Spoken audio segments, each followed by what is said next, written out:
அஸ்ஸலாமு அலைக்கும் வரஹ்மத்துல்லாஹி வபரகாத்துஹு. அன்பிற்குரிய சகோதர சகோதரிகளே, வாட்ஸ்அப் வழியாக கேட்கப்படுகிற கேள்விகளுக்குரிய பதில்களை வாரந்தோறும் தொடராக நாம் அறிந்து வருகிறோம். அந்த வகையில் தற்பொழுது இருக்கிற கேள்விகளுக்குரிய பதில்களை பார்க்கலாம். அஹ்மது சென்னையிலிருந்து கேட்டிருக்கிறாங்க. பணம் அல்லது சொத்து மோசடி செய்த என் இரத்த உறவினரை ஜமாத்து மூலம் தீர்வு காண முடியாத நிலையில் போலீசிடம் சென்று புகார் செய்யாமலோ நீதிமன்றத்திற்கு சென்று நீதியை பெறாமலோ எல்லாவற்றையும் மறந்து இறைவன் பார்த்து கொள்வான் என்று நினைத்து அவர்களிடம் உறவுகளை பேணி வாழ வேண்டுமா? அவ்வாறு செய்யாவிட்டால் நான் அல்லாஹ்விடம் குற்றம் பிடிக்கப்படுவேனா அல்லது இதற்கு என்ன தீர்வு அப்படின்னு சொல்லி கேட்குறாங்க. நமக்கு மோசடியோ குற்றங்களோ செஞ்ச ஒருத்தவங்களை அவங்க அந்த உறவுகளை நாம் சேர்ந்து தான் வாழணும், அவங்கள்ட்ட நீதி நியாயத்தை கேட்கக்கூடாது அப்படியெல்லாம் மார்க்கத்தில் சொல்லப்படவே இல்லை. ஏராளமான செய்திகளை ரசூலுல்லாஹ்வுடைய வாழ்க்கையில் நீங்கள் பார்க்கலாம். அவங்க ரெண்டு பேருக்கு மத்தியில் நிகழ்ந்த சங்கடங்களை, சண்டைகளை, மோசடிகளை, வழக்குகளை நபி ஸல்லல்லாஹு அலைஹி வஸல்லம் அவங்க சரி செஞ்சு வச்சாங்க, இடையில தலையிட்டு அதை தீர்த்து வச்சாங்க, சம்மந்தப்பட்டவங்களுக்கு நீதி வாங்கி கொடுத்தாங்க. ஒரு யூதரும் ஒரு முஸ்லீம் ஒரு யூதரை அடிச்சிடுறாரு ஒரு சந்தையில் வச்சு. நபிகளார் இடத்துல வழக்கு வருகிறது. ரெண்டு பேருடைய வழக்கையும் கேட்டு விசாரித்து மூசா நபியை விட முகமது நபியை விட மூசா நபியை ரொம்ப சிறப்பாக சொன்னதுனால முஸ்லீம் கோவப்பட்டு அடிச்சிட்டாருங்கிற செய்தியை கேள்விப்பட்ட உடனே அங்கே ரசூலுல்லாஹ் நீதி வழங்குறாங்க. இப்படியெல்லாம் நடந்து கொள்ளாதீங்க, மூசா ரொம்ப தாழ்வா நீங்கள் நினச்சிடாதீங்க, நபிமார்களுக்கு இடையில் நீங்கள் பாரபட்சம் காட்டாதீங்க, லாத்து ஹையரூனி பி மூசாவை விட என்ன நீ ரொம்ப உயர்ந்தவர் அப்படின்னு நீங்கள் சொல்லாதீங்க. நாளை மறுமையில் எல்லா மக்களும் மயக்கமுற்று அதிலிருந்து எழுகிற நேரத்தில் நான் தான் முதலாவது எழுவேன், ஆனால் எனக்கு முந்தைய மூசா நபி எந்திரிச்சு நிற்பாங்க அப்படிலாம் ரசூல் ஸல்லல்லாஹு அலைஹி வஸல்லம் சொல்லி அவங்க ரெண்டு பேருக்கும் இடையில இருந்து அந்த கசப்புகளை சரி செஞ்சு சீர்திருத்தம் பண்ணி வச்சாங்க, இணக்கத்தை உண்டாக்குனாங்கன்னு ஹதீஸில் பார்க்குறோம். எத்தனையோ வழக்குகளில் அவங்களுடைய சொத்து விவகாரங்கள் சம்பந்தமாக சண்டை வருது, விவாகரத்து பிரச்சனைகள் வருது. நபி அவர்கள் அவங்கள கூப்பிட்டு பேசி அவங்களுடைய ஆதாரத்தை கேட்டு ஆதாரம் இல்லாத பொழுது சத்தியம் சொல்லி அந்த சத்தியத்தின் அடிப்படையில் ஒரு தீர்ப்பை வழங்கி ரெண்டு பேருக்கு இடையில் நீதி வழங்கினாங்க அப்படின்னு சொல்லி பார்க்குறோம். அடுத்தவங்கள்ட்ட வாங்கின பணத்தை திரும்ப கொடுக்க முடியாத நேரத்தில் நபி அவர்கள் தலையிட்டு அந்த திரும்ப கொடுக்க முடியலப்பா, நீங்கள் ஏதாவது கொஞ்சம் குறைச்சி கொடுங்க, ஒரு பாதியை வாங்கிக்கிங்க, ஒரு கால்வாசியை வாங்கிக்கிங்க, ஏதாவது கொஞ்சத்தை தள்ளுபடி பண்ணுங்க அப்படின்னு சொன்ன விஷயங்கள் இருக்கிறது. அது மாதிரி பிறர் இடத்துல வாங்கிய கடனை கொடுக்க முடியாத சிரமப்படுற நேரத்தில் அந்த மாதிரி சம்மந்தப்பட்டவங்களுக்கும் அவருக்கும் இடையில சண்டை சச்சரவுகள் பொழுது ரசூலுல்லாஹ் போய் நின்று அவங்களுடைய தோட்டத்தில் அவங்களுக்காண்டி துவா செஞ்சு அவங்களுடைய பேரிச்சம்பழங்கள் எல்லாத்தையும் எடுத்து சம்மந்தப்பட்டவங்களுக்கு அளந்து நிறுத்து கொடுத்து நீதியை நிலைநாட்டினாங்க. இது எல்லாமே இந்த மாதிரி மோசடியோ அல்லது பிணக்குகளோ இயலாமைகளோ சண்டைகளோ என்ன நடந்தாலும் சரி அது எல்லாத்தையும் இப்படி எக்கச்சக்கமான செய்திகளை நாம் குர்ஆன்லையும் ஹதீஸ்லையும் பார்க்குறோம். இன்னல்லாஹ் யஅமுரு பில் அத்ல், அல்லாஹ் உங்களுக்கு நீதியாக நடக்க வேண்டும் என்று கட்டளை இடுகிறான். அதெல்லாம் எதை சொல்கிறது? மாதிரி ரெண்டு சாராருக்கு இடையில பிரச்சனைகள் வருகிற நேரத்தில் அது கருத்து வேறுபாடாக இருக்கலாம், பண மோசடியாக இருக்கலாம், புரிந்து கொள்வதில் ஏற்பட்ட சிக்கலாக இருக்கலாம், எப்படி வேணுமானாலும் இருக்கலாம் தானே. அப்போ அந்த மாதிரி முரண்பாடுகள் வருகிற நேரத்தில் அதையெல்லாம் நீதியாக நேர்மையானு ஒரு பக்கச்சார்போடு நீங்கள் நடந்து கொள்ளாதீங்க என்று சொல்லப்பட்ட செய்தி எல்லாமே நீங்கள் நீதியை பெற வேண்டும், நீதிக்காக போராட வேண்டும், நீதிக்காக வேண்டி பாடுபட வேண்டும், நீங்கள் மூன்றாவது மனிதராக இருந்தால் அந்த நீதியை நிலைநாட்டுவதற்கு முயற்சிக்க வேண்டும் என்பதை தானே இது சொல்லுது. அதனால் எல்லாத்தையும் விட்டுட்டு போங்க என்றெல்லாம் சொல்லலை. ஆனால் அதே நேரத்தில் அதுக்கு அடுத்த ஸ்டெப் ஒன்றையும் சொல்லுகிறது. என்ன அடுத்த ஸ்டெப்பு சொல்லுது அப்படின்னு கேட்டால், நீங்கள் அந்த மாதிரி உங்களுக்கு யாரேனும் தீங்கு இழைச்சிட்டாங்க அப்படின்னா அந்த தீங்குகளை மன்னிக்கிறது அதுக்கு அடுத்த ஸ்டேஜ், உயர்ந்த ஸ்டேஜ். அதையெல்லாம் அள்ளி போட்டுட்டு இதுக்கு பகரமா அல்லாஹ்விடத்துல நான் நன்மையை வாங்கிக்கிறேன் அப்படின்ற ஒரு மனநிலையை நீங்கள் உண்டாக்கிக்கிட்டீங்கன்னா அது சிறந்தது. மன்னிப்பு சம்பந்தமாக சொல்லுகிற வசனங்கள் எல்லாம் அதைத்தான் போதிக்கிறது. மன்னிப்பு சம்பந்தமாகவும் இருக்கிறது, இப்படியே இருக்குது, ரெண்டுமே இருக்குதானே. வெறுமனே மன்னிப்பதை பற்றி மட்டுமே பேசிக்கிட்டு இருந்தால் அப்போ இப்படி செய்யக்கூடாதுன்ற நீங்கள் கேட்குற கேள்வி நியாயமானது. அது மாதிரி மட்டும் இல்லை, அதையும் பேசுது. அதை விரும்புகிறவர்கள் அப்படி செஞ்சால் தான் மன சாந்தி அடைய முடியும் என்று நினைக்கிறவங்க அதை செய்யுங்க, உங்களுக்கு அனுமதிக்கப்பட்டது தான், தப்புலாம் கிடையாது, அது ஒரு வகை. அடுத்த ஸ்டேஜில் அதை விட்டுட்டு வெளியே வந்துட முடியாது, ஒரு பெரிய விஷயம் இல்லை அப்படின்னு நினைக்கிற ஆட்களாக இருந்தால் மன்னிச்சு விட முடியுமா? மன்னிச்சு விடுங்க.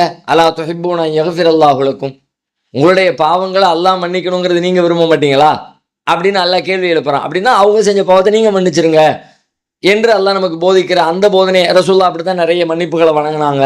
அவங்கள கொலை பண்ண வந்துட்டாங்க, பண மோசடியோ வேறு குற்றச்சாட்டுகளோ இல்லை, நபியவர்களை கொலை பண்ணுறதுக்கு ட்ரை பண்ணி விஷம் கொடுத்து அந்த முயற்சி எடுத்தவங்களை கூட நபி ஸல்லல்லாஹு அலைஹி வஸல்லம் மன்னிச்சாங்கன்னு ஹதீஸில் பார்க்குறோம்ல. அப்போ அதை விட அதுக்கு அடுத்த உயர்ந்த ஸ்டேஜ், அதையும் தாண்டி இன்னொரு உயர்ந்த ஸ்டேஜும் இருக்கிறது. அதையும் சொல்லுதுமா இருக்கும். எப்படி வருது அப்படின்னு கேட்டால், உங்களுக்கு தீங்கு செஞ்சவங்களுக்கு நீங்கள் நன்மையை செய்யுங்க. இது அவ்வளவு சாதாரணமான விஷயம் கிடையாது. ஃபைதல்லதி பைனக வ பைனஹு அதாவத்துன் கஅன்னஹு வலியுன் ஹமீம். இந்த மாதிரி ஒரு காரியத்தை செய்கிற ஆளாக நீங்கள் இருந்தீங்க அப்படின்னா, யாருக்கும் உங்களுக்கும் இடையில பகைமை இருந்துச்சோ அவங்க உங்களுடைய உற்ற நண்பராக ஆகிவிடலாம் அப்படின்னு அல்லாஹ் சொல்கிறான். சொல்லிட்டு அடுத்து சொல்கிறான், ஒமாயுல் அக்காஹா இல்லல்லதீன சபரு ஒமாயுல் அக்காஹா இல்லாது ஹல்லின் ஆலின். இது யாரு பெரிய பொறுமை கொடுக்கப்பட்டிருக்கிறாங்களோ, பெரும் பாக்கியம் மகத்துவம் கொடுக்கப்பட்டிருக்கிறாங்களோ அவங்கள தவிர மற்றவங்களுக்கு இது சாத்தியம் இல்லை. எல்லாராலையும் இது இயலாது. தப்பு செஞ்சவனுக்கு, மோசடி பண்ணிட்டு போனவனுக்கு இன்னும் போய் நன்மையை செய்யணும், அவன் துன்பப்படுறான், அவன் கஷ்டப்படுறான், அவனுக்கு நம்ம ஏதாவது ஹெல்ப் பண்ணுவோம் என்று வரக்கூடிய மனநிலை இயல்பாக எல்லா மனிதர்களுக்கும் இது சாத்தியப்பட்டுறாது. பெரிய பொறுமைசாலியாக யார் இருக்கிறாங்களோ, அல்லாஹ்வுடைய பேர் அருள் வழங்கப்பட்ட மக்களாக இருக்கிறாங்களோ அவங்களுக்கு தான் இது முடியும்னு அல்லாஹ் சொல்கிறேன். இது அதை விட உயர்ந்த ஸ்டேஜ். அப்போ இந்த மூணுல நீங்கள் எதை கடைபிடித்தாலும் மார்க்கத்தை தான் கடைபிடிக்கிறீர்கள் என்று பொருளாகும்.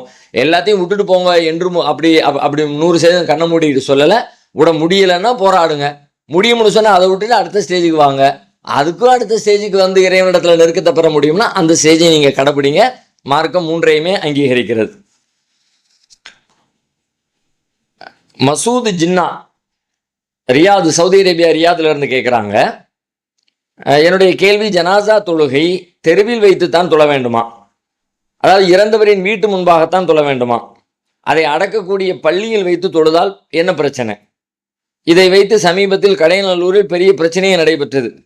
நபிவழி தொழுகை என்று சொல்லி வருகிறார்கள். இதை பற்றி விவரம் சொல்லவும் சொல்லி கேட்குறாங்க.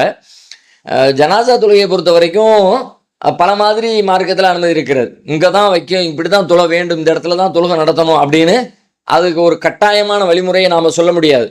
பள்ளிவாசலுக்குள்ளேயும் தொழுகலாம், பள்ளிவாசலே ஒரு தனியாக ஒரு இடம் வைத்து அந்த இடத்துல நீங்கள் தொழுகலாம், வீட்டிலையும் தொழுகலாம், ஒரு தெருவில் வீட்டில் வாய்ப்பு இல்லை ஒரு தெருவில் நின்று எல்லாரும் தொழுகலாம். இப்படி தான் தொழ வேண்டும்னு ஒரு கட்டாயத்தை நபிவர்கள் நமக்கு வழிமுறையை படுத்தி காட்டி தரலை.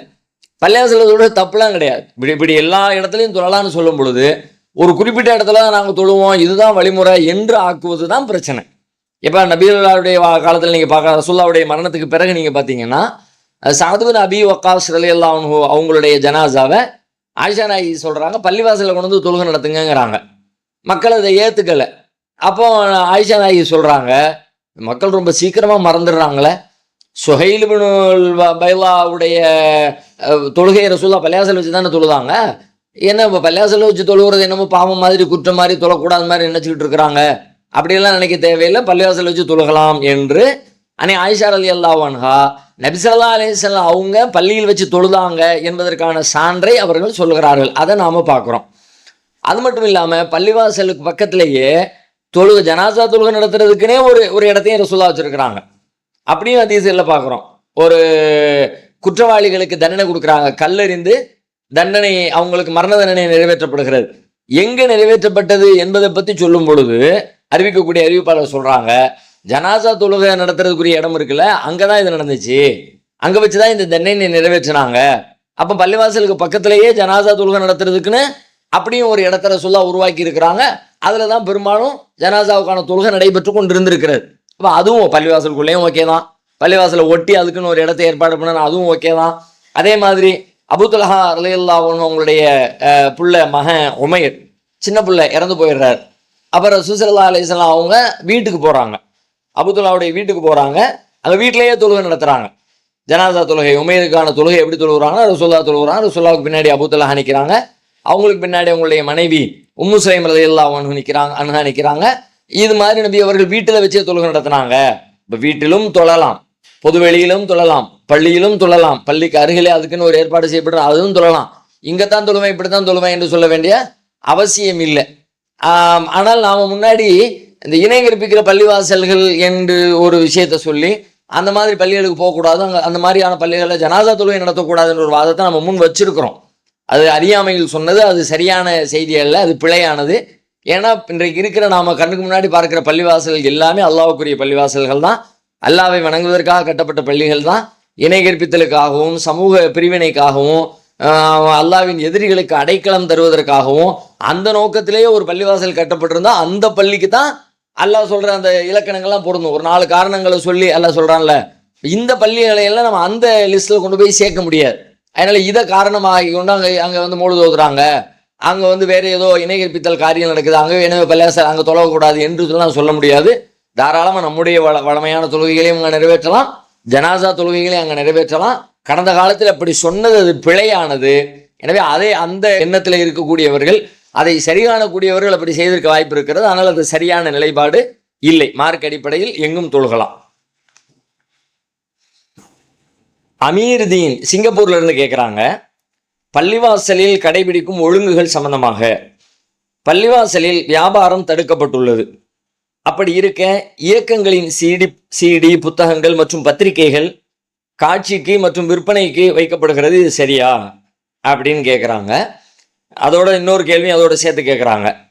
முதல்ல பள்ளிவாசலில் இந்த மாதிரி விற்பனை புத்தகங்கள் சிடி இதெல்லாம் விற்பனை செய்கிறது ஓகேவா சரியா அப்படின்னு சொல்லி கேட்டால், பள்ளிவாசலில் விற்பனை செய்யக்கூடாது. விற்பது வாங்குவது நபி ஸல்லல்லாஹு அலைஹி வஸல்லம் தடை செஞ்சாங்க. அப்படியே நேரடியாகவே நபிகளார் தடை செய்ததற்கான ஆதாரங்கள் இருக்கிறது. நபி அவர்கள் கவிதைகள் இயற்றுவதையும் பள்ளிவாசலில் வைத்து விற்பதையும் கொடுப்பதையும் வாங்குவதையும் நபி அவர்கள் தடை செய்திருக்கிறார்கள். அதனால பள்ளிவாசலுக்குள்ள விற்பனை செய்யக்கூடாது. ஆனால் அதில் கூடுதலாக இன்னொரு விஷயத்தை உணரணும். இந்த பள்ளிவாசல் என்று நாம் சொல்லக்கூடிய இடம் இருக்குதுல்ல, அது நாம் தொழுகிற இடம் இருக்குதுல்ல, அதைத்தான் ஒரு பள்ளிவாசல் இன்னைக்கு நாம் எதையெல்லாம் சொல்கிறோமோ அது தொழுகை இடம் மட்டும் இருக்காது. தொழுகை இடத்தை தாண்டி பல்வேறு அந்த பில்டிங்குக்குள்ள அல்லது அந்த வளாகத்துக்குள்ள வேறு பல விஷயங்களுக்கான இடங்களும் சேர்ந்துருக்கும். ஆனால் பொதுப்படையாக சொல்லும்போது பள்ளிவாசல்னு சொல்லிடுவோம். ஆனால் நிஜத்தில் அது பள்ளிவாசல் கிடையாது. உண்மையில் இந்த சட்டம் நடைமுறைப்படுத்த வேண்டிய பள்ளிவாசல் அப்படின்னு சொல்லி சொன்னால், எந்த இடம் தொழுகைக்காக நாம் வகுத்து வச்சிருக்கோமோ பிரித்து வச்சிருக்கிறோமோ அந்த இடத்த மட்டும்தான் அது குறிக்கும். தொழுகை அல்லாத வேறு வேறு செயல்களுக்காக ஒது செய்வதற்காக வேண்டி வச்சிருக்கிறோம். ஒது செய்வதற்காக வேண்டி ஒரு இடம் இருக்குது அப்படின்னா அது தொழுவதற்குரிய இடம் இல்லை, அது வேற பர்பஸ்க்குள்ளது. தொழுகைக்கு முன்னால் தயார் செய்து கொள்ளக்கூடிய அது மாதிரி பாத்ரூம் கழிவறைகள் கட்டி வச்சிருக்கிறோம். கழிவறைகளை போய் ஒருத்தர் அசுத்தம் பண்ணுறாருன்றா பள்ளிவாசலை அசுத்தம் பண்ணுறாருன்னு சொல்ல மாட்டோம்ல. இந்த பள்ளிவாசலுக்குள்ளே தான் அந்த எங்கேப்பா இருக்குது பாத்ரூம்னு கேட்டால் அது பள்ளிக்குள்ளே இருக்குன்னு சொல்லுவோம். அந்த பள்ளிவாசல் பாத்ரூம் தான் அதுக்கு அதை நம்ம பேச்சு வழக்கில் பயன்படுத்துவோம். அப்படி சொன்ன காரணத்தினால அதுவும் பள்ளி ஆகிறாது. அதில் வேற ஒரு அலுவலகம் இருக்கலாம், வேறு ஏதோ மார்க்க பணிகளுக்கான ஒரு மதரசா இருக்கலாம், ஒரு பள்ளிக்கூடம் இருக்கலாம், பொதுவான மக்கள் சந்திப்பதற்கு நிகழ்ச்சிகள் நடத்துவதற்கு ஒரு பொது மேடை சம்பந்தப்பட்ட விஷயங்கள் இருக்கு. இப்படி பல விஷயங்கள் சேர்ந்து இருக்கலாம். அது எல்லாத்தையுமே சேர்த்து பள்ளிவாசல்னு சொன்னாலும் இது எல்லாமே இந்த விற்கக்கூடாது வாங்கக்கூடாதுங்கிற அந்த இடத்துக்குள்ள வராது. அது எது வரும்னு கேட்டால், எந்த இடத்த நாம் தொழுகைக்காக தயாரித்து வைத்திருக்கிறோமோ அந்த தொழுகிற சுஜூது செய்கிற இடங்களைத்தான் அது குறிக்கும்ங்கிறதை நம்ம புரிந்து கொள்ளணும். பொதுப்படையாக பள்ளிவாசல்னு சொன்னோன்னே ஆஃபீஸில் வச்சிருக்கிறாங்க, பள்ளிவாசலே உள்ளுக்குள்ள ஒரு ரூம் போட்டு வச்சிருக்காங்க, அந்த ரூமுக்குள்ளே இது ஆஃபீஸ்னு வச்சிருக்காங்க, அந்த ஆஃபீஸில் புத்தகங்கள் சிடிகள் விற்கிறாங்க, நீங்கள் விற்காதீங்கன்னு சொல்லக்கூடாது. ஏன்னா அது சொல்ல வழக்கில் பள்ளிவாசல்னு சொல்லப்பட்டாலும் நிஜத்தில் அது பள்ளி ஆகாது என்பதை புரிஞ்சுக்கணும். இது நம்ம மட்டும் இதை செய்யற ரசூலுல்லாஹ்விடத்தில் இது முன்மாதிரி இருக்காது. நபிகளாருடைய காலத்திலேயே பள்ளிவாசல் என்று அழைக்கப்பட்டது வேறு பல பணிகளுக்கான விஷயங்களையும் பள்ளி என்று அழைக்கப்பட்டிருக்கிறது. ஒட்டகங்களை கட்டி போடுறக்கூடிய இடம் கூட பள்ளிவாசல் இருந்திருக்கிறது. ஆனால் அது பள்ளி ஆகாது. அது பள்ளியில் ஒரு பகுதியை ஒரு ஓரத்தில் ஒதுக்கி வைத்து இது ஒட்டகத்துக்குரிய கட்டுமானத்துக்குரிய ஒரு இடம் அப்படியான வேலைகள் நடந்திருக்கு. முதல்ல சொன்ன மாதிரி ஜனாசா தொழுகைக்கு உரிய இடம் அதுக்குன்னு ஒன்று வச்சிருந்துருக்கிறாங்க. வீர விளையாட்டுகள் நடத்துவதற்கு அதுவும் பள்ளிவாசலில் நடந்திருக்கிறது. பள்ளிவாசலுக்கு உள்ளே இல்லை, இதெல்லாம் பள்ளிவாசலுடைய வெளிப்புறத்தில் சுற்றுப்புறத்தில் அந்த மாதிரியான இடங்கள்லாம் அது நடந்திருக்கிறது. ஒரு போர்க்களத்தில் காயம்பட்டு விட்ட ஒரு நபி தோழரை ஒரு கூடாரம் கட்டி அவர் அந்த இடத்துல வச்சாங்க. எங்கள் பள்ளியிலலாம் பள்ளிக்குள்ளே இல்லை, மஸ்ஜித் நபவிக்குள்ளே இல்லை, பக்கத்தில் வெளியில் பக்கத்தில் மஸ்ஜித் நபி ஒட்டிய பகுதியில் கூடாரம் அமைத்து அவர் அங்கே மருத்துவம் செய்வதற்காக வேண்டி தங்க வைக்கப்பட்டிருந்தார். அப்போ அதுவும் பள்ளி என்று தான் சொல்லப்படுகிறது என்பதற்காக அது பள்ளி ஆகிவிடாது. நிஜத்தில் எந்த பள்ளியில் வியாபாரம் செய்யக்கூடாது தடுக்கப்பட்டிருக்கிறதுன்னு கேட்டால் அது நாம் சுஜூது செய்கிற இடம் தாங்கிறது புரிந்து கொள்ள வேண்டும். ஒன்று. அடுத்து, பள்ளிவாசலில் தொலைந்த ஒரு பொருளுக்காக அறிவிப்பு செய்யக்கூடாது என்று உள்ளது. அப்படி என்றால் நாம் ஒரு வேலை சம்பந்தமாக ஒரு பணத்தை எடுத்து செல்கிறோம். அப்போது பள்ளியில் தொழுது விட்டு செல்லலாம் என்று இருக்க அது பள்ளிவாசலில் தொலைந்து விடுகிறது. அப்போது அதை அங்கே தேடாமல் விட்டு விடுவதா? என்னதான் பண்ணுறது? ஏதோ ஒரு பர்ஸை வச்சு மிஸ் பண்ணிட்டு போயிட்டோம், செல்ஃபோன் கொண்டு போனோம், செல்ஃபோன் அங்கே வச்சுட்டு எங்கிட்டோ மறந்துட்டோம், இப்போ என் செல்ஃபோனை காணோம் அப்படின்னு கேட்கக்கூடாதா?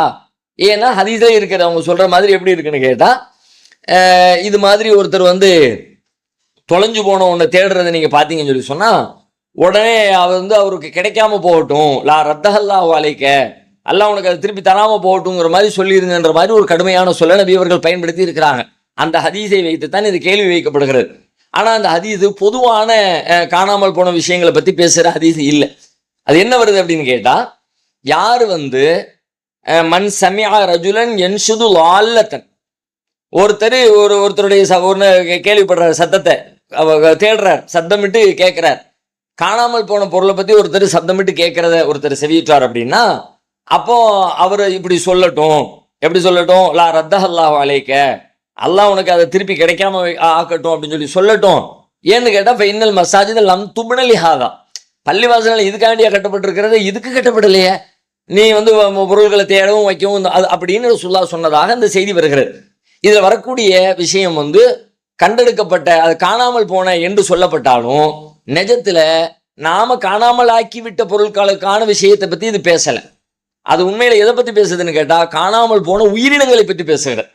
காணாமல் ஆகிவிட்ட உயிரினங்கள்னா ஒரு ஆடு, மாடு, ஒட்டகம், கோழி, அது மாதிரி ஏதோ ஒன்று கொண்டு வந்திருக்கான்னு வைங்க, அந்த மாதிரி பொருள் நம்மளை விட்டு காணாமல் போய் விடுவதற்கான வாய்ப்பு இருக்கிறது. அப்படி காணாமல் போய்விட்ட உயிரினங்களை தேடி பள்ளிவாசல் அலைகிறத ரசூலுல்லாஹ் தடை விதிக்கிறாங்க. ஏன்னா பெரும்பாலும் பள்ளிவாசலுக்குள்ள கொண்டு வந்து எதுவும் காணாமல் போறது இல்லை. ஒரு ஒட்டகமோ ஒரு ஆடோ மாடோ பள்ளிக்குள்ள கொண்டு வந்தா காணாமல் போகுது, வேற எங்கேயோ வெளியில தான் காணாமல் போயிருக்க போகுது.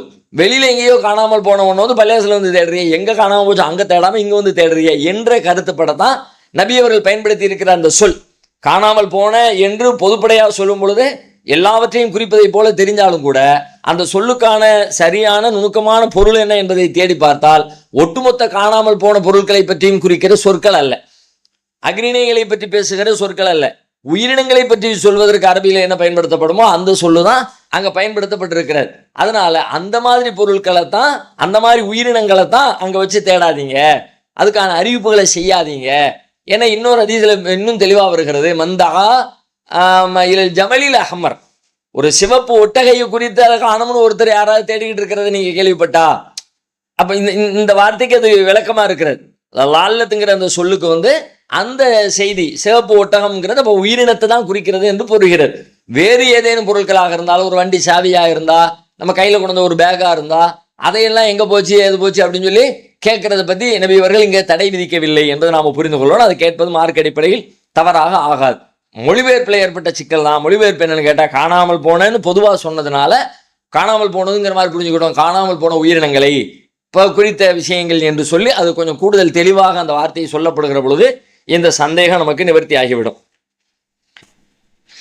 சர்தார் சவுதியிலிருந்து கேட்குறாங்க, எனக்கு திருமண வாழ்க்கை சரிவர அமையவில்லை. எனது மனைவி விவாகரத்து செய்துவிட்டு நான் தனியாக மனைவியை விவாகரத்து செய்துவிட்டு நான் தனியாக வாழ முடிவு செய்துள்ளேன். அப்படி இருப்பதில் ஏதும் தவறு உள்ளதா, இல்லை மறுமணம் கண்டிப்பாக செய்ய வேண்டுமா, தெளிவுபடுத்தோம்னு கேட்குறாங்க. ஒரு இதில் ரெண்டு விஷயங்கள் புரியணும். முதல்ல என்னன்னு கேட்டால், ஒரு திருமண வாழ்வு சரியாக அமையலை அப்படின்றதுக்காக வேண்டி வேற எந்த வாழ்வும் நமக்கு சரியாக அமையாது என்று நாம முடிவுக்கு வரக்கூடாது. ஒன்று சரியில்லாட்டி இன்னொன்று சரியாக தான் இருக்கும். உலகத்தில் எல்லாருமே திருமண வாழ்க்கை சந்தோஷமாக போய்கிட்டு தானே இருக்கிறாங்க. கொஞ்சம் கூடுதல் குறைவா சிக்கல் அப்படி இப்படின்னு இருந்தாலும் கூட எல்லாமே சரிஞ்சு போகலையே. சரித கணக்குப்படி ஒரு 5% பிரச்சனை இருக்கலாம், ஒரு 10% சிக்கல்ல முடியலாம், மீதி இருக்கிற 90% மன வாழ்க்கை அது நல்லபடியாக தானே ஓடுது. அப்போ நமக்கு அமைஞ்ச இந்த வாழ்க்கை சரியா அமையலை அப்படின்னா அதுக்காக வேண்டி இனிமேல் எந்த வாழ்க்கையுமே அமையாது, இவ்வளவுதான், பொம்பளைங்களே இப்படிதான்ப்பா, ஆம்பளைங்களே இப்படிதான்ப்பா என்ற மாதிரி ஒரு முடிவுக்கு ஒரு விரக்தி அடைந்து எதுவுமே சீர்திருத்த முடியாது என்கிற கோணத்துல ஒரு எண்ணத்தை உண்டாக்கி கொள்வது அது பிழையானது. முதல்ல இதை நீங்க புரியணும். ஒண்ணு.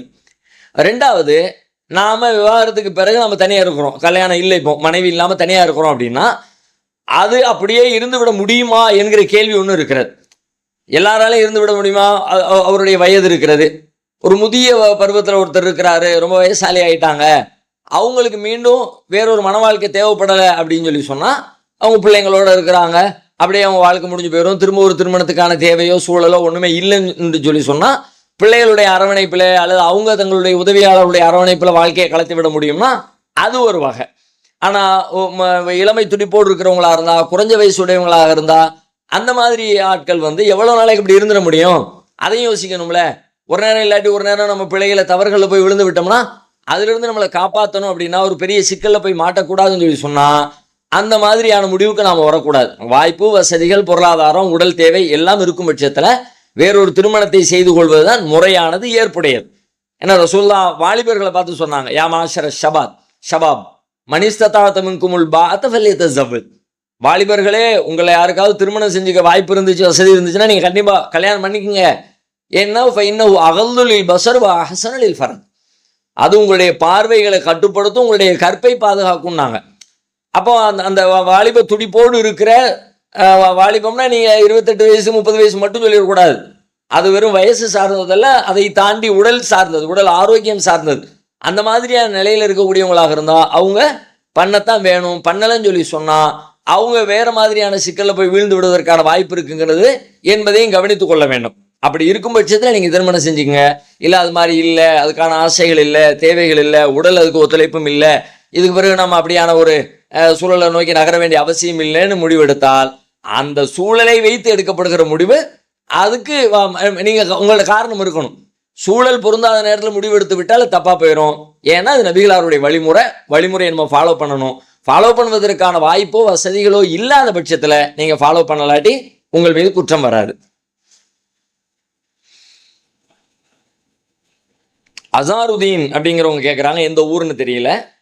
சுன்னத் ஜமாத்தில் ஆண்களும் மற்றும் பெண்களும் 3 நாள் 40 நாள் மற்றும் 4 மாதம் ஜமாத் மற்ற இடங்கள் வெளியூர்கள் போய் வாராங்கள். அதை பற்றி உங்களுடைய கருத்து, அப்படி போகலாமா கூடாதா, முழு விவரம் கொடுக்கும்னு சொல்லி கேட்குறாங்க. நம்ம தப்லீக் ஜமாத்து செல்லக்கூடிய சகோதரர்களை பற்றி கேட்குறாங்க. மாதத்தில் 3 நாள், ஒரு வருஷத்தில் 40 நாள், இன்னும் ஆயுளில் ஒரு 4 மாதம், இந்த மாதிரி அல்லாஹ்வுடைய பாதையில் புறப்பட்டு போய் மக்களை தொழுகைக்காண்டி அழைக்கணும்னு ஒரு முறையில் அவங்க செஞ்சுக்கிட்டு இருக்கிறாங்க. இது மாதிரி போகலாமா அப்படின்னா, இது மார்க்கத்தில் இப்படி போகணும்னு எந்த வரையறையும் இல்லை. போனால் தப்பு என்கிற மாதிரியான சட்டங்களும் நமக்கு சொல்லப்படவில்லை. தாராளமாக போகலாம். ஒருத்தர் தன்னுடைய வாழ்க்கைக்கு குடும்பத்துக்கு தேவையான எல்லாத்தையும் ஏற்பாடு பண்ணிட்டு கொஞ்சம் நாளைக்கு அல்லாஹ்வுடைய பாதையில் வெளியில் போய் தாவா பண்ணிட்டு வருவோம், மக்களை அழைச்சிட்டு வருவோம், நன்மையான காரியத்தை செஞ்சுட்டு வருவோம் அப்படின்னு ஒரு பயணம் செஞ்சு புறப்பட்டு போனார்னா போகலாம், தப்பு இல்லை. அவருடைய வசதிக்கு ஏற்ப நாட்களை முடிவு செய்து கொள்ளலாம். 5 நாள் போகலாம், 3 நாள் போகலாம், 8 நாள் போகலாம், எது வேணாலும் போகலாம். ஒன்றும் மார்க்கத்தில் அது போகக்கூடாது என்றெல்லாம் எந்த சட்டமும் இல்லை. ஆனால் போகிறவர்கள் இப்படி தான் போகணும், இதுதான் முறை, இது நபியின் சுன்னத்துன்னு சொல்லக்கூடாது. பெரும்பாலும் அவங்க அப்படி சொல்கிறது இல்லை. இது நபியின் சுன்னத்தாக சொல்லாவிட்டாலும் கூட அவங்களுடைய அமைப்புக்கான ஒரு வழிமுறையாக அப்படி போனால் நல்லா இருக்கும், இப்படி போனால் ஒரு குறிப்பிட்ட பகுதிகளுக்கு போயிட்டு வரலாம் அப்படின்னு ஏதோ ஒரு முறையில் அதுக்கான செட்டப்பை உண்டாக்கி இருக்கிறாங்க. ஒன்றும் குற்றம் கிடையாது. இந்த சுன்னத்து இப்படி 40 நாள் போனாதான் கரெக்டு அல்லது 4 மாதம் போனாதான் கரெக்டு என்று மார்க்க விதிமுறை இருக்கிறது என்று சொல்லாமல் ஒரு பயணப்பட்டால் அது பிரச்சனை இல்லை. ஒன்று. ரெண்டாவது, அதில் என்ன கவனிக்கணும்னா, அப்படி பயணப்படுறவங்க பயணப்பட்டு என்ன செய்கிறாங்க? மார்க்கத்துக்காக வேண்டி அல்லாஹ்காண்டி போகிறேன்னு சொல்லிவிட்டு போகிற பயணம் அல்லாஹ் காட்டிய வழிமுறையில் இருக்கணும்ல, அல்லாஹ்வுடைய தூதருடைய போதனைகளை செயல்படுத்துறதுல இருக்கணும்ல, அங்கே தான் அவங்க பிழை செய்கிறாங்க. அவர்களுடைய இந்த பயணம் உண்மையிலே மகத்தானது, தியாகம் நிறைந்தது, பெரும் சிரமத்திற்கு மத்தியிலே செயல்படுத்தக்கூடியது. சிரமங்கள் குடும்பத்தில் பல்வேறு வகையில் இருந்தால் அதையெல்லாம் சகித்து கொண்டு அல்லாஹ்காண்டி பயணம் பண்ணணும்னு போகிறாங்க. உண்மையிலே பாராட்ட தந்தது. ஆனால் அப்படி போகிற பயணம் முழுக்க முழுக்க அல்லாஹ்வும் அல்லாஹ்வுடைய தூதரும் காட்டி தந்த அடிப்படையில் இருக்கணும்ல, அதை போதிக்கணும், அதை கடைபிடிக்கணும்ல. அதில் பல விஷயங்கள் அவங்க தவறு செஞ்சிடறாங்க. அவங்க போதிக்கிற விஷயங்கள், பேசுகிற செய்திகள், அவங்க கடைபிடிக்கக்கூடிய மார்க்க ஒழுங்குகள், அவங்க உபதேசிக்கக்கூடிய நூல்களின் ஆதாரங்கள், இதில் பல விஷயங்களில் மார்க்கத்துக்கு முரணான அல்லாஹ் ரசூல் காட்டாத பல விஷயங்களை பெரியார்கள் சொன்னாங்க, முன்னோர்கள் சொன்னாங்க என்கிற அடிப்படையில் தப்புந்தோரமாக செயல்படுத்தி மார்க்கத்தின் அடிப்படைகளுக்கே கேள்வி எழுப்புகிற வகையில் தொழுகையை வலியுறுத்துறோங்கிற பேரில் பொய்களை சொல்லி தொழுகையை வலியுறுத்துறாங்க. குளவி கொட்டியும் அசையாமல் நின்று தொழுத பெரியார் அப்படின்னு சொல்லி போடுவாங்க. ஆனால் மார்க்கத்தில் அப்படியெல்லாம் நிற்க முடியாது, நிற்பது சாத்தியம் இல்லை. ரசூல் ஸல்லல்லாஹு அலைஹி வஸல்லம் அவங்களே நிற்கலை, அவங்களே சின்ன சின்ன விஷயங்களுக்கு டைவர்ட் ஆகி எல்லாம் தொழுது இருக்கிறாங்க என்பதற்கான சான்றுகள்லாம் கிடைக்கிறது. ஆனால் தொழுகை மக்கள்கிட்ட ஆர்வம் ஊட்டணும் என்பதற்காக இப்படியெல்லாம் சொல்லிடுவாங்க. இது மாதிரி பயணப்பட்டு வந்தா அவங்க வீட்டை வந்து அல்லாஹ் பார்த்துக்குவான், அல்லாஹ் பார்த்துக்குவான் தான். ஆனால் அல்லாஹ் பார்த்துக்குவான்னு ஒரு பொய்யான மிகையான கற்பனையை உண்டாக்கி அதுக்குன்னு இப்போ கற்பனை கதைகளை சொல்லி மக்களை அங்கேருந்து கூட்டிகிட்டு வர வேலையை பார்ப்பாங்க. இந்த மாதிரி அல்லாஹ் ரசூல் சொல்லாத செய்திகளை செயல்படுத்துறதுல தான் சிக்கல் வருகிறதே தவிர இந்த பயணமோ இந்த எண்ணமோ இந்த முயற்சியோ தவறானதில்லை. அந்த முயற்சி அவர்கள் செயல்படுத்துகிற விதத்தில் நிறைய பிழைகள் செய்து கொண்டு இருக்கிறார்கள். அதை அவர்கள் சீர்திருத்தி கொண்டால் அல்லாஹ் ரசூலுக்கு ஏற்ப, குர்ஆன் ஹதீஸுக்கு ஏற்ப அதை தங்களுடைய பயணத்தை அவர்கள் அமைத்து கொண்டார்கள் சொன்னால் உண்மையில சிறப்பான பயணமாக அவங்களுடைய பயணம் இருக்கும் என்பதில் மாற்று கருத்து இல்லை. அபு தாஹிர் கடலூர்ல இருந்து கேட்குறாங்க, நான் வெளிநாட்டில் வேலை பார்க்கும் போது என்ஆர்ஐ அக்கௌண்ட் மூலம் பணம் அனுப்பி கொண்டிருந்தேன். கொரோனாவின் போது கம்பெனி மூடியதால் ஊருக்கு திரும்பி விட்டேன். எனக்கு கிட்டத்தட்ட 23,000 ரூபாய் பேங்க் எனக்கு போட்ட வட்டி ஹராம் என்பதால் அதை தொடவில்லை.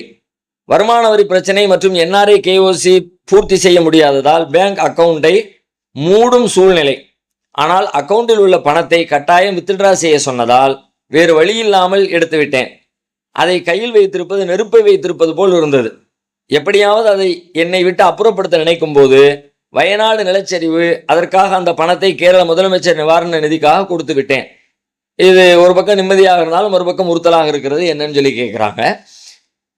நமக்கு வங்கியில இருந்து வரக்கூடிய பணமும் வட்டி கொடுக்கப்பட்டாலும் வங்கியில் கொடுக்கப்படுற வட்டியும் பெறக்கூடாது. வட்டி தடைனா யார் கொடுத்தா என்ன, தனி மனுஷன் கொடுத்தா என்ன, ஒரு நிறுவனம் கொடுத்தா என்ன, ஒரு அரசு கொடுத்தா என்ன, யாரு கொடுத்தாலும் வட்டி தான், வட்டியை பெறக்கூடாது என்பதில் தெளிவு. மார்க் அது ரொம்ப கடுமையாக வலியுறுத்தி இருக்கிறது.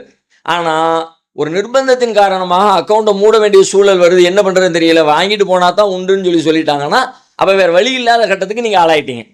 என்ன பண்ணுறதுன்னு தெரியல, வாங்கினா தான் உண்டு, அது உங்கள் காசுன்னு உங்கள் கையில் கொடுத்துருவாங்க என்று ஒரு கட்டாயத்தின் பேரில் கரையத்தை செய்யும் பொழுது நாம் மன விருப்பம் இல்லாமல் அல்லாஹ் நமக்கு சொல்கிற மாதிரி ஹராமான விஷயங்களை சொல்லிட்டு பட்டியல் போட்டுட்டு ஃபோனது துற கைரபாகின் வலா ஆதின் ஃபலா இஸ்மாலை, யார் வரம்பு மீறாமலும் வலிய செல்லாமலும் நிர்பந்திக்கப்பட்டாரோ அவர் மீது குற்றம் இல்லை அப்படின்னு அல்லாஹ் சொல்லி காட்டுறான். மன் கஃபர பில்லாஹி மின்பாதி ஈமானிஹி இல்லாமன் உக்ரிஹ வ கல்புஹு முத்துமையின்னும் பில்லிமா, கல்பில் ஈமான் நிறைந்திருக்கிற நேரத்தில் அவங்க வேற வழி இல்லாமல் குஃப்ரான சொல்ல வேண்டிய ஒரு சூழல் ஏற்பட்டா அவங்க மேலே அல்லாஹ் அவங்கள தண்டிக்க மாட்டான் என்று குர்ஆன் சொல்லி காட்டுகிறது. அந்த அடிப்படையில் நீங்கள் விருப்பம் இல்லாமல் நிர்பந்திக்கப்பட்டு வேற என்ன பண்ணுறதுன்னு தெரியாமல் அந்த பணம் உங்கள் கைக்கு வந்திருக்கும் பொழுது நீங்கள் குற்றவாளியாக ஆக மாட்டீங்க. அதுவும் நீங்கள் ஒரு ஏதோ ஒரு காரியத்துக்கு, ஒரு பயனுள்ள காரியத்துக்கு போகட்டும்னு அதை கொடுத்துட்ட காரணத்தினால அல்லாஹ் உங்களுக்கு அதற்கு ஒரு நன்மையைத்தான் பிரதிபலனாக தருவான் என்று நாம நம்பிக்கை வைக்கலாம். முகமது ரஷீத் புதுச்சேரியிலிருந்து கேட்குறாங்க, இஸ்லாமியர்கள் தீபாவளி ஃபண்டு கட்டலாமா, விளக்கம் தரவும் சொல்லி கேட்குறாங்க. தீபாவளி ஃபண்டு அப்படின்னு அவங்க சொல்கிறது அநேகமாக இந்த கடைகளில் கொஞ்சம் கொஞ்சமாக பணம் கட்டி தீபாவளி நேரத்தில் பொருட்களை மொத்தமாக வாங்கிக்கிறது அப்படிங்கிற அடிப்படையில் கட்டப்படுற அந்த ஃபண்டை தான் அவங்க சொல்லுவாங்கன்னு நான் நினைக்கிறேன். அப்படி இருக்குமானால் அது ஒன்றும் மார்க் அடிப்படையில் குற்றம் கிடையாது. என்னுடைய மாதம் ஏதோ ஒரு தொகையை நான் கொடுக்குறேன், ஒரு குறிப்பிட்ட டேத்தில் அவங்க கொடுக்குறாங்க. தீபாவளிக்குன்னு ஏன் நிறுவனங்கள் நியமிக்கிறாங்க? பெரும்பாலும் தீபாவளி நேரத்தில் பெரும்பான்மையான முஸ்லீம் இல்லாத மக்கள் வாழுகிற நாடு, அவங்களுக்கு செலவு அதிகம் இருக்கும். அப்போ அந்த காலத்தை வரையறையாக வச்சோம்னா அந்த குறிப்பிட்ட டயத்தில் இந்த பணத்தை நீங்கள் எடுத்துக்கலாம்னு சொல்லும் பொழுது நிறைய பேர் அதில் வந்து சேருவாங்க. அது அவங்களுடைய நிறுவனத்துக்கு கொஞ்சம் லாபம் கிடைக்குங்கிற கோணத்தில் தான் இந்த மாதிரி தீர்மானிக்கப்படுகிறது. அந்த மாதிரி விஷயத்தில் அவங்க தீபாவளி பண்டிகையை கொண்டாடுறதுக்காக வேண்டி அந்த பணத்தை எடுப்பாங்க. நாம் போட்ட பணத்தை வேறு தேவைகளுக்காண்டி நம்ம எடுத்துக்கிறோம். ரம்ஜான் நேரத்தில், ரமலான் நேரத்தில் தான் எடுக்கணும், பெருநாள் நேரத்தில் தான் எடுக்கணும், ஹஜ் பெருநாள் டயத்தில் தான் அப்படியெல்லாம் மார்க்கத்தில் இப்போ போடுங்க இப்போ எடுங்கலாம் எந்த விதியும் இல்லை. அதெல்லாம் நம்முடைய உரிமை சார்ந்தது. அந்த அடிப்படையில் நீங்கள் பணத்தை கட்டிட்டீங்க, 10 மாதத்துக்கு பிறகு அல்லது 1 வருஷத்துக்கு பிறகு 12 மாதத்துக்கு பிறகு அதுக்கான பொருளை வாங்கும் பொழுது கொஞ்சம் லாபத்தோடு அந்த பொருளை பெற்றுக்கொள்ள முடியும்னு சொன்னால் தாராளமாக அது தீபாவளின்னு பேர் வச்சாலும் சரி, கிறிஸ்மஸ்ன்னு பேர் வச்சாலும் சரி, நியூ இயர்னு பேர் வச்சாலும் சரி, அவங்க என்ன பேர் வச்சுக்கிட்டாலும் நாம் செய்கிற இந்த செயலில் எந்த பிழைகளும் குற்றங்களும் இல்லை, தாராளமாக செய்யலாம். சனா பெரம்பலூர்லேருந்து கேட்குறாங்க, பெண்கள் உம்ரா செய்ய வேண்டுமென்றால் கணவன் அல்லது மகன் கூட தான் உம்ரா செய்ய முடியுமா? பெண்கள் தனியாக உம்ரா செய்து கொள்ளலாமா என்பதை கூறவும் சொல்லி கேட்குறாங்க. பெண்கள் தனியாக உம்ராவோ ஹஜ்ஜோ ரெண்டுமே பொதுவாக எடுத்துக்கலாம்.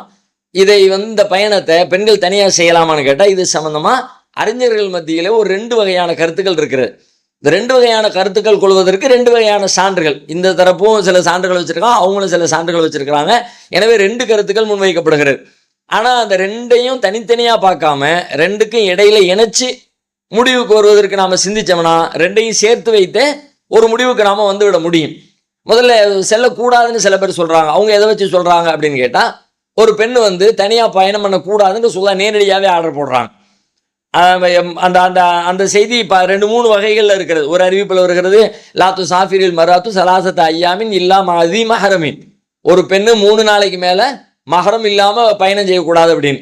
இன்னொரு அறிவிப்பில் 2 நாளைக்கு மேலே பயணம் பண்ணக்கூடாதுன்னு இருக்கு. இன்னொரு அறிவிப்பில் 1 நாள் 1 பகல் 1 இரவுக்கு மேலே அப்படின்னு இருக்கிறது. இன்னொரு அறிவிப்பில் 12 மைல்களுக்கு மேலே அப்படின்னு இருக்கிறது. பலவாறு இருந்தாலும் பொதுவில் ஒரு பயணத்தை ஒரு பெண் ஒரு சரியான துணை இல்லாமல், ஒரு கணவர் இல்லாமல் அல்லது மகரமான உறவுகள் யாரும் இல்லாமல் டிராவல் பண்ணக்கூடாதுன்னு இருக்கிறது. அப்போ நீங்கள் உம்ரா பயணங்கிறது டிராவல் தானே, ஒரு நாளைக்கு மேற்பட்ட டிராவல் தானே, 2 நாள் 3 நாளைக்கு மேற்பட்ட டிராவல் தானே, அப்படின்னா அதை நீங்கள் எப்படி பண்ணுவீங்க என்று ஒரு கேள்வி வைக்கப்படுகிறது ஒன்று.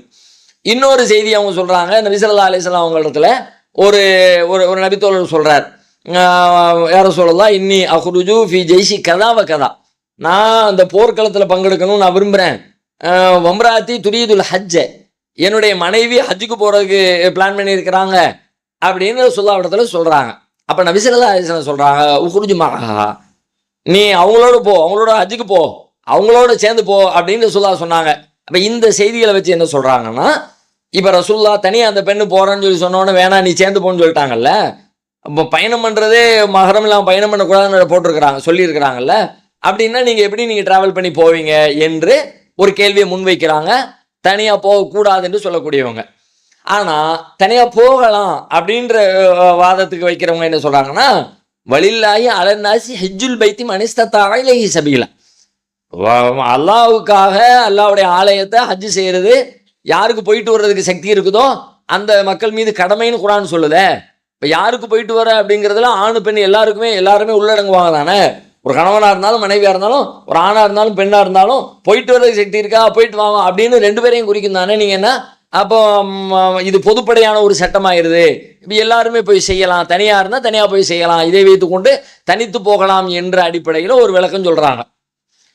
ஆனால் இதில் பொதுவாக பயணம் செய்வதற்கு தடை என்று இருந்தாலும் கூட இந்த ஹஜ் உம்ரா மாதிரியான பயணங்களுக்கு காபாவை தவாஃப் செய்வதற்காக செய்யப்படுற இந்த பயணம் இருக்குதே, இந்த பயணம் போகலாம் என்பதற்கு நேரடியாகவே சான்றுகள் கிடைக்கிறது. எப்படி கிடைக்குது அப்படின்னா, நபி அவர்கள் சொல்கிறாங்க,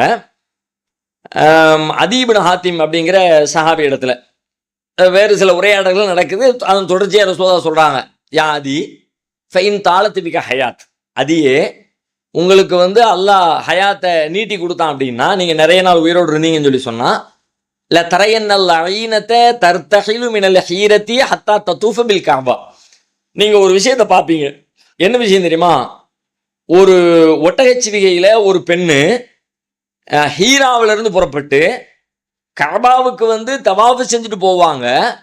லா தகாஃபு அஹதன் இல்லல்லா, அல்லாஹ்வை தவிர யாரையும் அஞ்சாம இந்த மாதிரி தவாஃப் பண்ணிட்டு போகிறத நீங்கள் பார்ப்பீங்க என்று ரசூலுல்லாஹ் சொன்னாங்க. நபி ஸல்லல்லாஹு அலைஹி வஸல்லம் எதிர்காலத்தில் சமூகம் அரசு எல்லாமே ஒரு சீரமைக்கப்பட்டதுக்கு பிறகு மக்கள் பயமில்லாத ஒரு வாழ்க்கை வாழ்வாங்கன்றதை சொல்லும்போது எப்படி சொல்கிறாங்கன்னா, ஒரு பெண்மணி ஹீராவிலிருந்து புறப்பட்டு காபாவுக்கு தவாஃபு பண்ணிட்டு போவாங்க. உண்மையிலே இது தவறானது பிழையானது ஒருவர்னு சொல்லியிருக்கலாம், அல்லது ஒரு பயண கூட்டம்னு சொல்லியிருக்கலாம். மக்கள் பயமில்லாமல் வருது அப்படின்றது சொல்றதுக்கு ஒரு பெண்ணுன்னு சொல்றதுல இருந்து என்ன விளங்குது? நபிகளாருடைய உவமைகளும் மார்க்கத்துக்கு ஆதாரம் தானே, உதாரணங்களும். அந்த அடிப்படையில் யோசிச்சா ஒரு பெண் கஅபாவிற்கு தனியாக பயணம் செய்வது பிழையானது இல்லை. பொதுப்படையாக பயணம் செய்கிறது என்பது சிக்கல், அது எங்கேயும் போகக்கூடாது தான், அது அந்த சட்டம் அது தனியானது. ஆனால் கஅபாவிற்கு செய்யப்படுகிற இந்த பயணத்தை பொறுத்த வரைக்கும் நீங்கள் அந்த பட்டியலுக்குள்ளே சேர்க்க முடியாது. ஏன்னா ஒரு பெண்ணு தனியாக வருவா, அதை சிலாகித்து சொல்கிறாங்க, உயர்வாக சொல்கிறாங்க, இஸ்லாமிய ஆட்சியினுடைய பெருமிதங்களில் ஒன்றாக ரசூலுல்லாஹ் சொல்கிறாங்க, அது இழிவாக சொல்லலை. எனவே போகலாம் என்று சொல்லுகிறார்கள். அந்த முதல் செய்திக்கு இந்த செய்திக்கு இடையில இப்படி ஒரு நெருக்கத்தை நம்ம உண்டாக்கலாம். அந்த பயணம் பண்ணாத பெண்கள் பயணம் பண்ணக்கூடாது, தனியாக பண்ணக்கூடாதுங்கிறது பொது சட்டம், அதுல இருந்து காபாவுக்கு செல்வது விதிவிலக்கு என்று புரிந்து கொள்ளலாம். ஒன்று. ரெண்டாவது, சரி அந்த பெண்மணி போற நேரத்தில் நபி ஸல்லல்லாஹு அலைஹி வஸல்லம் நீ சேர்ந்து போனாங்களே அந்த சஹாபிக்கு, நான் போருக்கு போறேன்னாரு, நீ போருக்கு போறதை விட நீ அந்த பெண்ணோட சேர்ந்து போப்பான்னு சொன்னாங்க. அதுக்கு என்ன பொருள் அப்படின்னா, அதை சிறப்பானதாக எடுத்துக்கொள்ளலாம். அதை எப்படி எடுத்துக்கலாம்னு சொல்லி கேட்டால், சிறந்தது ஒரு பெண்ணே மஹரத்தோட போறது, உறவுகளோட போறது சிறந்தது. இல்லை தனியாக போனால் குற்றம்லாம் ஒன்றும் கிடையாது, போனால் போகலாம், தடை கிடையாது என்று நாம் புரிஞ்சுக்கிட்டோம்னா ரெண்டுக்கும் இடைப்பட்ட நிலையில ஒரு முடிவை நோக்கி நாம் நகர்ந்து விடலாம். எனவே ஒரு பெண் அது மாதிரி போகலாம். வாய்ப்பு இருக்கும் பட்சத்தில் கணவரோடு போங்க, உறவுகளோடு போங்க. வாய்ப்பில்லாத பட்சத்தில் நீங்கள் தனிச்சு போங்க, ஒன்றும் தவறு கிடையாது. கணவரோடையோ துணையோடையோ செல்வது சிறந்தது, துணைகள் இல்லாமல் செல்வது அதற்கு அடுத்த நிலையில் அனுமதிக்கப்பட்டது என்ற முடிவுக்கு நாம வரலாம். ஜாக்கிர் ஹுசேன் சென்னையிலிருந்து கேட்குறாங்க, இப்பொழுது நான் வெளிநாட்டில் வேலை செய்கிறேன், இங்கு 1 வருடம் முடிய போகிறது, நான் இங்கு பயண தொழுகை தொழலாமா? அதனுடைய சட்டத்திட்டங்கள் என்ன? வேலையில் சில நேரம் தொழுகை கிடைக்கவில்லை, தொழுகை நேரம் முடிந்து விடுகிறது, ஆகையால் நான் பயண தொழுகையை தொழலாமா? பயண தொழுகைக்குடைய கால அவகாசம் என்னன்னு சொல்லி கேட்குறாங்க. பயண தொழுகை பயணிகள் அனுமதிக்கப்பட்ட வழங்கப்பட்ட சலுகைன்னு சொன்னாலும், பயணம் செஞ்சுக்கிட்டு இருக்க டிராவல் செஞ்சுக்கிட்டு இருக்கிற காலத்துலலாம் பயணி அப்படின்னு பொருள் அல்ல. நாம் டிராவல் செஞ்சு ஒரு இடத்துல போய் சேர்ந்துட்டோம், அங்கே கொஞ்ச நாள் இருக்கிறோம், மீண்டும் நம்முடைய ஊருக்கு திரும்பி வருகிற காலம் வரைக்கும் நாம் மார்க்கத்தின் அடிப்படையில் பயணி என்ற பட்டியலுக்குள்ளே தான் நாம் இருக்கிறோம். அதை மார்க்கம் அப்படி அனுமதிக்கிறது. இது எவ்வளவு காலம் இருப்போம்? எவ்வளவு ஆழம் இருந்தால் நம்ம பயண தொழுகலாம். அதுக்கு நபி அவர்கள் நேரடியாக எந்த கட்டுப்பாடையும் விதிக்கலை. அப்படி விதிச்சதாக எந்த ஆதாரபூர்வமான செய்திகளையும் நம்மளால் பார்க்க முடியல. ஆனா சிலர் என்ன சொல்றாங்கன்னா 19 நாட்கள் நாம பயண தொழுகலாம், அதை விட அதிகமானால் தொழக்கூடாது. அதுக்கு பிறகுனா நீங்க சாதாரணமா பயணத்தினுடைய சலுகைகளை விட்டுட்டு சாதாரணமா ஒரு ஊர்ல தங்கி இருக்கிறவர் எப்படி தொழுகிறாரோ அப்படி தொழுகிறோம்னு சொல்றாங்க.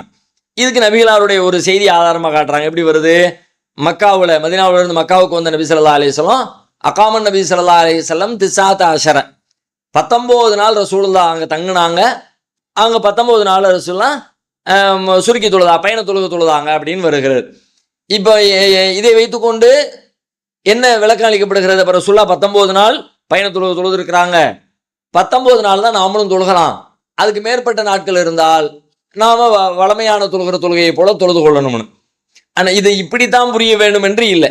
இன்னொரு கரெக்டாக யோசிச்சு பார்த்தா வேறொரு பொருள் இதில் படுது. எப்படி? நபிகளார் தங்கினது 19 நாள், எத்தனை நாள் தங்கினாங்களோ அத்தனை நாளும் ரசூலுல்லாஹ் பயண தொழுதான் தொழுது இருக்கிறாங்க. இதை வைத்துக்கொண்டு 19ன்னு சொல்ல முடியாது. 10 நாள் தங்கியிருந்தா 10 நாள், 8 நாள் தங்கியிருந்தா 8 நாள், 20 நாள் தங்கியிருந்தா 20 நாள், 1 மாதம் தங்கியிருந்தா 1 மாதம். நபிகளார் தங்கினதே 19 நாளுங்கிற பொழுது எத்தனை நாள் தங்கினாங்களோ அத்தனை நாளும் நபிகளார் தொழுது இருக்கிறாங்க என்ற கருத்தையும் இதில் புரிந்து கொள்ள முடிகிறது. அப்படி நாம புரிஞ்சுக்கிட்டோம்னு சொல்லி சொன்னா, நீங்க ஓராண்டு காலம் இருந்தாலும் பயண தொழுகையை தொழுகலாம், தவறு கிடையாது. தொழுகத்தான் வேணும்னு சொல்லலையே, தொழுகலாம். இப்போ ஆயிஷா நாயியும் ரசூலுல்லாவும் உம்ரா பயணம் போய்கிட்டு இருக்கும் பொழுது ரசூலுல்லாஹ் சுருக்கி தொழுதாங்க, ஆயிஷா நாயி நீ முழுமைப்படுத்தி தொழுதாங்க. ரசூலுல்லாஹ் நோன்பை விட்டுட்டாங்க, ஆயிஷா நாயி நோன்பு வச்சாங்க. இப்போ ஆயிஷா நாயி அதை கேட்குறாங்க ரசூலுல்லாஹ் இடத்துல, அல்லாஹ்வுடைய தூதரே நீங்க என்ன சுருக்கி தொழுகிறேன், நான் முழுசா தொழுகிறேனே, நீங்க நோன்பை விட்டுட்டீங்க, நான் நோன்பு வச்சுக்கிட்டு இருக்கிறேனே. ரசூலுல்லாஹ் சொன்னாங்க, சந்தியா ஆயிஷா, ஆயிஷாவே நீயும் சரியா தான் செஞ்சிருக்கிற, ஒன்றும் தப்புலாம் ஒன்றும் கிடையாது. அப்போ வாய்ப்பு கிடைக்கிற பொழுது அதை பயன்படுத்திக்கங்க. ஏதாவது சூழல்ல பிரச்சனைகளோ சிக்கலோ வரும் என்று சொன்னால் பயண தொழுகையை பயன்படுத்திக்கங்க, ஒன்றும் மார்க்கத்தில் குற்றமாக ஆகாது. அதே நேரத்தில் அது தொடராக வளமையாக செய்து கொண்டு வந்தோம்னு சொல்லி சொன்னால் அதே விஷயத்துக்கு பழக்கமாகி பிறகு 5 வக்து தொழுகை தொழ வேண்டிய சூழல் வரும் பொழுது நாம சிரமத்துக்கு ஆளாகிறோம். அதையும் கவனத்தில் கொள்ளுங்க. அபுதாபியில இருந்து ஒருத்தவங்க கேட்குறாங்க, ஆனால் பேர் என்னன்னு போடலை.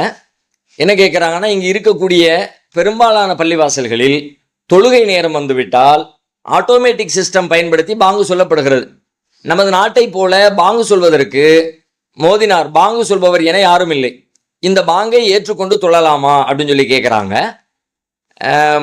அதாவது பாங்கு சொல்றதுக்கு ஆள் இல்லாமல் மிஷின் இயந்திரங்கள் பாங்கு சொல்லுமானால் அதை ஏற்றுக்க முடியாது. பாங்கு ஒருத்தர் சொல்லணும். ஏன்னா பாங்கு சொல்றது ஒரு இபாதத்து, ஒரு வழிபாடு. அந்த வழிபாட்டுக்கு அல்லாஹ் இடத்துல நன்மை இருக்கிறது. நாளை மறுமையில் அவங்க மஹ்ஷர்ல மக்களால் அடையாளப்படுத்தப்பட்டு சிறப்புக்குரியவங்களாக காட்டப்படுவாங்க என்றெல்லாம் செய்தி இருக்கிறது. அப்படின்னா அந்த நன்மை யாற்றை கொண்டு கொடுக்கிறது? நமக்கு நன்மை வேண்டும் என்று சொன்னால் நாம தான் செய்யணும்.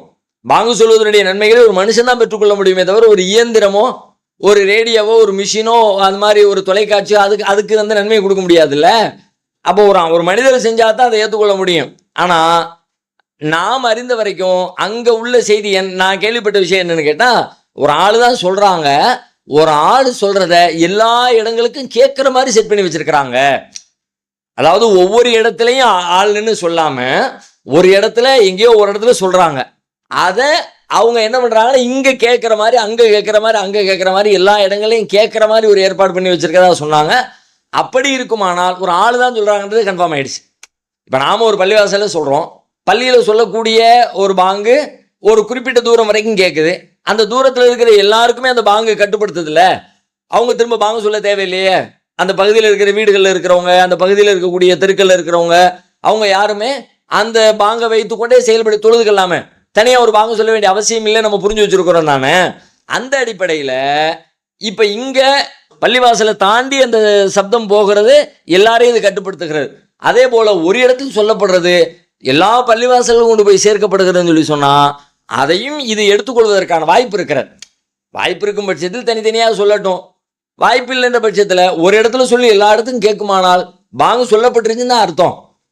இப்போ நம்ம வீட்டில் தொழுகிறோம், நம்ம சொல்லலை, பள்ளிவாசலில் சொன்னது நம்மளை கட்டுப்படுத்துது இல்லை. எப்படி நம்ம பாங்கு சொல்லப்பட்டுருச்சுன்னு சொல்கிறோம்? நம்ம வீட்டில் அந்த ஓசை கேட்டது. அப்போ அது மாதிரி அங்கே ஓசை கேட்டுச்சுன்னா ஓகே. ஓசை கேட்காத இடமா இருந்தால் பாங்கு சொல்லி தான் ஆகணும். இப்போ நபி ஸல்லல்லாஹு அலைஹி வஸல்லம் சொல்கிறாங்க, ஒரு இடையன் ஒருத்தர் ஆடு மேய்க்க போனவர் ஒரு மலை வெளியில் மலையின் உச்சியில் பாங்கு சொல்கிறாரு, இகாமத்து சொல்கிறாரு, தொழுகிறாரு. அப்போ அல்லாஹ் என்ன பண்ணுறாரு, ரொம்ப சந்தோஷப்படுறான். உன்லுரு இலா அபதி ஹாதா, என்னுடைய அடியானை நீங்க பார்த்தீங்களா, யுஅதினு யுகீமு ஸலா, பாங்கு சொல்றாரு, இகாமத்து சொல்லி தொழுகையை நிலைநாட்டுறாரு, அது கஃபர்து லி அபதி ஹாதா, இந்த என்னுடைய அடியானை நான் மன்னிச்சிட்டேன் அப்படின்னு நீங்க சாட்சியா இருங்கன்னு அல்லாஹ் சொல்வதாக நபி ஸல்லல்லாஹு அலைஹி வஸல்லம் சொல்றாங்க. அப்ப நமக்கு இது என்ன விளங்குது? எங்கேயோ நிற்கிறார், மலையுச்சியில் நிற்கிறார், சப்தம் இல்லாம இடத்துல இருக்கிறார், அங்க பாங்கு சொல்றார். பாங்கு சொல்லித்தான் தொழுகணும். தொழுகை என்பது பாங்கு அவசியமானது, இகாமத் அவசியமானது. ஆனால் சொல்லப்பட்ட இடத்தில் சொல்ல தேவையில்லை அப்படின்னு வரும் பொழுது இது சொல்லப்பட்ட இடம் தான், ஆளுதான் சொல்றாங்க, வெறும் மிஷின் மட்டும் சொல்லல, ஆளுதான் சொல்றாங்க என்பதும் இதற்குள்ள உறுதியாச்சுன்னா அது பிரச்சனை இல்லை. இல்ல வெறுமனே அது இயந்திரம் தான் சொல்லுகிறது, அங்கேயும் இயந்திரம் தான் சொல்லுது, இயந்திரம் சொல்றதா எல்லா இடத்துலையும் இயந்திரங்கள் மட்டுமே தான் அதை ஒளிபரப்பி செய்கிறதுன்னு சொல்லி சொன்னா அப்படிப்பட்ட பாங்கு ஏற்புடையது இல்லை என்பதை புரிந்து கொள்ள வேண்டும்.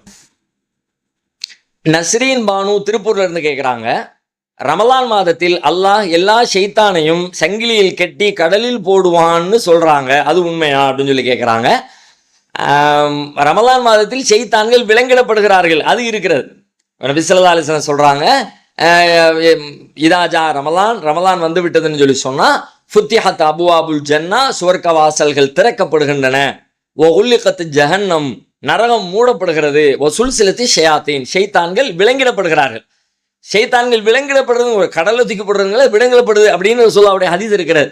ஆனா இந்த ஷைத்தான்கள் விலங்கிடப்படுகிறார்கள் அப்படிங்கிறத நேரடியாக அவங்க கைத்தை வச்சு கெட்டி அப்படி அந்த அர்த்தத்தில் தான் புரிந்து கொள்ள வேண்டும், அப்படி நாம புரிஞ்சுக்க வேண்டிய அவசியம் இல்லை. ஏன் அப்படின்னு கேட்டா அது அது அது வந்து புரிந்து கொள்ள வேண்டியதாக நேரடி பொருளில் இல்லாமல் ஷைத்தானை கெட்டி போட்டுட்டா எப்படி இருக்குமோ அந்த மாதிரி நல்ல ஷைத்தானை கெட்டி போட்டுட்டா நல்ல காரியங்கள் செய்யலாம்ல. அப்ப நல்ல காரியங்கள் செய்வதற்கான வாய்ப்பு, சுவர்க்கம் திறக்கப்படுகிறது, நரகம் அடைக்கப்படுகிறது, ஷைத்தான் விலங்கிடப்படுகிறான்னு சொல்லி சொன்னா நிறைய நல்ல கமல்கள் செஞ்சு சொர்க்கத்துக்கு ஈஸியா போயிடலாம், நிறைய கெட்ட காரியங்கள் செய்வதற்கான வாசல் அடைக்கப்பட்டு நரகத்திலிருந்து பாதுகாக்கப்படலாம், தீய எண்ணங்கள் உருவாவதிலிருந்து தடுக்கப்பட்டு ஷைத்தானிடமிருந்து பாதுகாக்கப்படலாம் என்ற கருத்தில் தான் நபி அவர்கள் சொல்லி இருக்கிறார்கள் என்றுதான் நாம புரிந்து கொள்ள வேண்டுமே தவிர நேரடி பொருளில் இதை புரிந்து கொள்ள வேண்டிய அவசியம் இல்லை. ரசூலுல்லாஹி ஸல்லல்லாஹு அலைஹி வஸல்லம் இப்படி சொல்லி இருக்கிறாங்க. அதே நேரத்தில் இன்னொரு கேள்வி வரும், அப்படின்னா ஷைத்தானை கட்டி போட்டாச்சு அப்படின்னா அப்ப ஷைத்தானிய உணர்வுகள் வருது, பாவங்கள் தீமைகள்லாம் நடக்குது, அதுக்கு என்ன பொருள் அப்படின்னா பாவமே நடக்காதுன்னு அர்த்தம் கிடையாது. நெசமா கட்டப்பட்டுட்டான் அதுதான் அதுக்கு நேரடி பொருள். நீங்க எடுத்துக்கிட்டீங்கன்னா பாவமே இருக்கக்கூடாது, அந்த பொருள் அல்ல. அந்த சூழல், அந்த மாஹூல், நீங்கள் நன்மையை பெறுவதற்கான எல்லா வாய்ப்புகளும் உண்டாக்கப்பட்டிருக்கிறது. ஷைத்தானிடமிருந்து உங்களை காத்துக்கொள்வதற்கான மனநிலை சூழ்நிலை இல்லாம ரமலானில் உங்களுக்கு உண்டாக்கப்பட்டிருக்கிறது என்றுதான் பொருள். முழுசா அப்படி இல்லை, ஷைத்தானுடைய வேலைகள் இருக்கத்தான் செய்யும். இன்னும் சொல்ல போனா இன்னும் சொல்றாங்க ரசூலுல்லாஹ், மல்லம் யதா கௌல ஸூரி வல் அமல பிஹி ஃபலைஸ லில்லாஹி ஹாஜத்துன் ஃபீ அன் யதா தஆமஹு வ ஷராபஹு. யாரு பொய்யான பேச்சுக்களையும் அது மாதிரியான செயல்பாடுகளையும் விட்டு விலகலையோ அவர் பட்டினி கிடக்கிறதாலோ தாயித்திருக்கிறதாலோ அல்லாஹ்வுக்கு எந்த தேவையும் இல்லை. அப்போ ரமலான்லையும் இது நடக்கும்னு விளங்குது இல்லை, பொய்யான பேச்சு, பொய்யான நடவடிக்கை, தீய காரியங்களுடைய செயல்பாடு அது எப்படி நடக்குது? ஷைத்தானுடைய உணர்வுகளால தான், அது தீய சிந்தனைகளால தான், மனதிலிருந்து இருக்கக்கூடிய கெட்ட உணர்வுகளால தான் அது நடக்குதுன்னு விளங்குது தானே. அப்போ அதுக்கான வாய்ப்பு இருக்கும். ஆனால் அதை விட்டு வருவதற்கான வாய்ப்பு இன்னும் விசாலமாகும், அதிலிருந்து விலகுவதற்கான சூழலும் மனநிலையும் உங்களுக்கு இன்னும் விசாலமாக இருக்கும் என்பதை தான் அந்த ஹதீஸ்ல ரசூலுல்லாஹ் சொல்றாங்க என்று புரிந்து கொண்டால் நம் வாழ்வுக்கு அது பொருத்தமானதாக இருக்கும். நேரம் நிறைவடைந்து விட்ட காரணத்தினால் நிகழ்ச்சியை நாம இத்தோடு நிறைவு செய்து கொள்ளலாம். இந்த நிகழ்ச்சியில கேள்வி கேட்க விரும்புகிறவங்க கீழ்காணும் வாட்ஸ்அப் எண்ணிற்கு உங்களுடைய கேள்விகளை, உங்களுடைய பெயர் மற்றும் முகவரியை தெளிவாக எழுதி ஒருத்தர் ஒரு மெசேஜில் ஒரே ஒரு கேள்வியை மட்டும் கேளுங்க. ஒரே மெசேஜில் நிறைய கேள்விகளை அடுக்கும் பொழுது அது பதில் சொல்றதுலேயே அது ரொம்ப நேரம் கால தாமதமாகவும் ஆகுது, வேறு சில சிக்கல்களும் உண்டாகிறது காரணத்தினால ஒருத்தர் ஒரு மெசேஜில் அவருடைய ஊர் பேரை போட்டு ஒரு கேள்வியை கேளுங்க. அடுத்து வேற ஒரு கேள்வி கேட்க நினைச்சீங்கன்னா அடுத்து இன்னொரு மெசேஜ் ரெடி பண்ணி அதில் உங்களுடைய பேர் ஊரை எழுதி அதில் உங்களுடைய அடுத்த கேள்வியை கேட்குமாறு கேட்டுக்கொள்கிறோம். அஸ்ஸலாமு அலைக்கும் வரஹ்மத்துல்லாஹி வபரகாத்துஹு.